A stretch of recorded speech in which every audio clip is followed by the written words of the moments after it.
So, back in 1862, one of the giants of literature, Fyodor Dostoevsky, finally gets his chance to visit Western Europe. It's a place he'd ironically called the land of holy miracles. But here's the thing, this was no ordinary vacation. It wasn't about sightseeing, it was a searing personal takedown of a society he found to be hollow, obsessed with money, and spiritually bankrupt. Let's dive into this incredible journey of disillusionment. Right from the get-go, Dostoevsky tells us not to trust him. And that's not just him being clever. It's a mission statement. He's saying, look, I'm not a journalist here to give you the dry facts. No, he's a novelist, and he's going to share his impressions, all of them messy, biased, and skeptical. He's preparing us for a kind of truth that's more about a gut feeling than a list of facts. You have to understand, for almost 40 years, Dostoevsky had built up this romanticized idea of Europe. For him, this trip wasn't just a holiday, it was like a pilgrimage. He wanted to see the very source of all the big ideas that were shaking up his home country, Russia. He was desperate to see it all. But the reality he slammed into was a world away from the holy miracles he'd been dreaming of. Before he even gets into the real meat of his critique, Dostoevsky dedicates a whole chapter to just how miserable he feels. It's actually hilarious. He basically admits that his first impressions of Europe were probably terrible because he was in a terrible mood. It's such a clever move because it kind of disarms you as a reader and perfectly sets the stage for the sharp-witted, cynical observations to come. So Dostoevsky's grand tour is just a masterclass in seeing the world through a grumpy filter. He gets to Berlin and basically says, "This looks just like St. Petersburg. Why on earth did I sit on a train for 2 days for this?" In Dresden, he's disgusted by the local women, but then blames it on his very yellow tongue. He even looks at the magnificent Cologne Cathedral and dismisses it as nothing more than paper lace. It's dark humor for sure, but it reveals something really true. How we see the world is often just a reflection of how we're feeling inside. Okay, so now we land in Paris. And this is where Dostoevsky's playful cynicism sharpens into a razor-edged critique. He looks at Paris, this supposed beacon of culture and liberty, and he sees something else entirely. He sees the capital city of a brand new religion, the worship of money.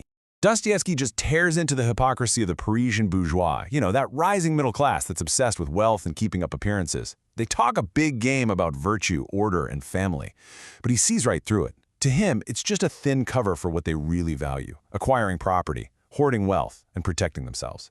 Their true motto, he suggests, is "after me the deluge," a terrifying indifference to anyone or anything so long as their own comfort is guaranteed.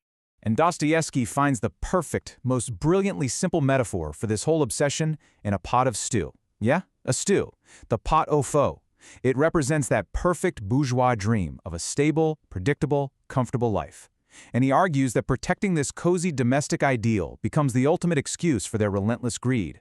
It's the sacred thing for which every other virtue can be and will be sacrificed. In the Paris that Dostoevsky sees, the moral compass is just completely broken. All the old virtues, courage, honor, kindness, they've all been swept aside and replaced by one single command: get rich. In this new world, being poor isn't just a financial problem. No, it's a moral failure. It makes you unworthy of even your own self-respect. All right, so if Paris was all about hidden hypocrisy, London is something else. It's where Dostoevsky comes face to face with a reality that he finds genuinely terrifying. Here, the polite mask is off, and he sees what he thinks is the final, apocalyptic endgame of Western civilization. He visits the Crystal Palace, this massive monument to industrial progress, and it fills him with absolute dread. He doesn't see human achievement. He sees a monstrous, inhuman force that demands total, silent submission. For him, this isn't progress, it's the end of the line, a soulless, conformist world where the individual has been completely crushed. And what's the human cost of all this progress? Well, every Saturday night, Dostoevsky watches this grim ritual unfold. 500,000 workers, the very people who built this new world, pour into the streets to drink away their entire week's wages, trying to find some escape in a desperate, joyless stupor.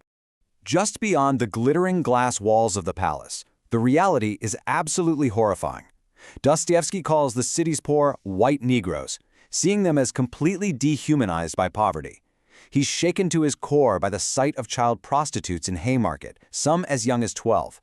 It's the ultimate symbol of a society that sacrifices its own children at the altar of Baal, the ancient god of material wealth. But here's the crucial twist, and it's probably the most important point of the whole book. Dostoevsky's scorching critique of Europe? It's ultimately all about his own homeland. In the hypocrisy of Paris and the horror of London, he sees a warped reflection of Russia's own identity crisis. This is the question that's just gnawing at him. Why are educated Russians like him so completely obsessed with Europe? He hates that they seem to look down on their own culture, that they're so desperate to mimic the West. He sees it as a symptom of a really deep national insecurity. Dostoevsky just relentlessly mocks the Russian elite for how superficially they try to become European. To him, they're like bad actors in a play. They put on the French coats and wigs, they learn the lines, but they have absolutely no understanding of the soul of the culture they're trying to copy. And the result? They end up estranged from their own people, spiritually lost, belonging neither to Russia nor to Europe. So what do we take away from Dostoevsky's winter notes? His trip wasn't about cathedrals and museums. It was a deep, dark dive into the soul of the modern world. And he came back with a pretty chilling prophecy, that the foundations of Western civilization were built on something as unstable as sand. And that's the unsettling question Dostoevsky leaves us with.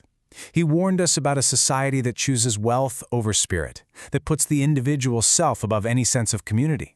He saw the incredible, seductive power of a world that offers comfort, but costs you your real freedom. And you have to admit, more than a century and a half later, his winter notes still feel powerfully and, maybe a little disturbingly, relevant today.